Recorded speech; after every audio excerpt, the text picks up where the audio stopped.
Morning friends, आज राजमा करायचा ठेवला आहे. होल नाईट सोक करून ठेवलेला होता आणि आता प्रेशर कुकमध्ये 3 विसल्स आणि 5 ते 10 मिनटं लोवर ठेवून कुक केलेला आहे. 2 टोमॅटोची प्युरी केलेली आहे. नंतर हा भाजलेला कांदा, आलं लसूण आणि कोथिंबीर आणि खोबरं असं मिक्सरमध्ये हे वाटण तयार करून घ्यायचं आहे. आपण खड्या मसाल्यांमध्ये एक तेजपत्ता घेतला आहे फोडणीसाठी.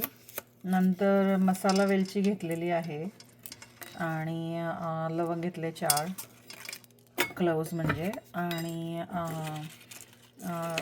ग्रीन कार्डेमम घेतलेत म्हणजे वेलदोडे 4 ते 5 ग्रीन ब्लॅक पेपर आणि दालचिनीचा 1 इंच तुकडा असं फोडणीसाठी घेतलेलं आहे तडकाला.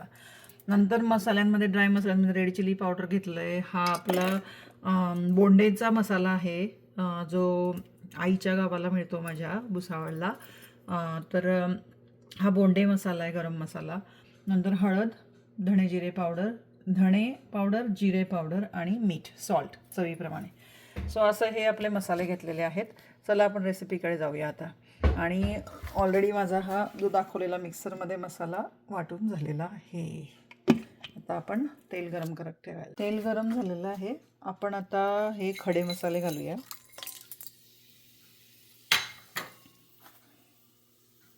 खडे मसाले तळून झाले की आपण आपला हा तळलेला गोळा सोडायचा आहे. आता मसाला जो मी वाटला होता मिक्सरमध्ये तो सोडायचा आहे. तर बघा, हा मसाला झालेला आहे. तुम्हाला तेल दिसत असेल खाली सुटलेलं. and oil come separate then masala is done.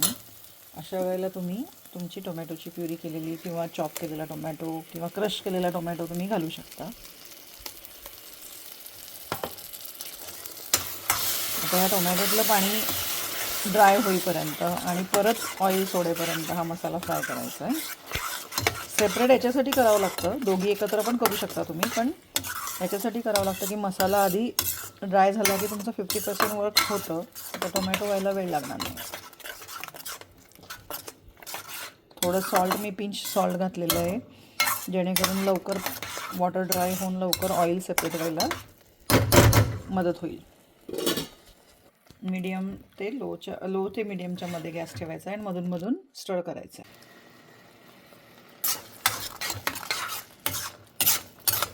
कमी झालं आहे आता, टोमॅटोमधलं पाणी कमी होत चाललं. तुम्ही जर या स्टेजला जर तुमचं हे सॉल्ट आणि ड्राय स्पायसेस जर टाकायला सुरुवात केली, जर तुम्ही ॲड केले, तर त्याचा फायदा असा होतो की ते मसाले जळत नाही, दे डोंट गेट बर्न, आणि ते छान फ्राय होतात. कारण आपण नेहमी प्रोसेस पाहिली असेल की ड्राय मसाल्या किंवा ड्राय कांद्यामध्ये असा पटकन ड्राय पावडर सगळ्या टाकल्या की जळायला सुरुवात होते. सो आता या स्टेजला जर टाकली ना तर ते जळत नाही आणि छान फ्राय व्हायला मदत होते आणि मसाल्यामध्ये आपल्या ज्या कांद्याच्या आणि त्याच्या पेस्ट आहे त्याच्यामध्ये छान मिक्स व्हायलाही मदत होते. सो जेव्हा तुम्हाला असं दिसेल की आता टोमॅटोचं पाणी जिरलेलं आहे, पण तेल नाही सुटलेलं आहे, पण जिरलेलं आहे, त्यावेळेला हे ड्राय सगळे जिन्नस आपले ॲड करायचे आणि आता हे फ्राय करायला घ्यायचं. कारण आता मसाले आणि सॉल्ट आणि सगळं छान फ्राय होऊन आता तेल सुटायला सुरुवात होईल. आता ह्या वेळेला गॅस खूप मोठा ठेवायचा नाही आहे, कारण ते जळण्याची शक्यता असते मसाले. यावेळेला थोडा लोवर करायचा आहे गॅस आणि मधून त्याला मिक्सिंग करत राहायचं आहे, म्हणजे ते खाली जळणार नाही. आणि सॉल्ट घातल्यामुळे मसाल्याला टेस्ट पण आलेली छान. मसाला झालेला आहे. आता आपण हे शिजवलेलं राजमा घालायचं आहे. त्यात हळद थोडी घातलेली होती मी, आणि आपलं मिक्सरमधलं पाणी जे वॉश केलेलं आहे तेही घालते आता. आणि यानंतर काय करायचं आहे, आता तुम्हाला बघायचं आहे की किती लिक्विड तुम्हाला हवं आहे. आता मसाला सगळा मिक्स केल्याशिवाय तुम्हाला कळणार नाही की ही ग्रेव्ही किती थिक ठेवायची आणि किती लिक्विड करायची आहे. सो थोडं घट्टच वाटतं आहे मला अजून. सो मी केटलमध्ये पाणी गरम केलेलं आहे, त्यातलं थोडं पाणी घालते, आता ॲड करते. सो हे आपण 1 कप, हाफ कप घातलेलं आहे. एक कप गरम केलं होतं पण हाफ कपच ॲड केलेलं आहे आणि आता मिक्स करून बघायचं आहे. मला असं वाटतं परत बॉईल केल्यावर ते घट्ट होईल, त्यामुळे मी अजून घालते थोडंसं. कारण आपल्याला आता बॉईल करायला ठेवायची आहे चांगली खडखड खडखड असं म्हणतो ना.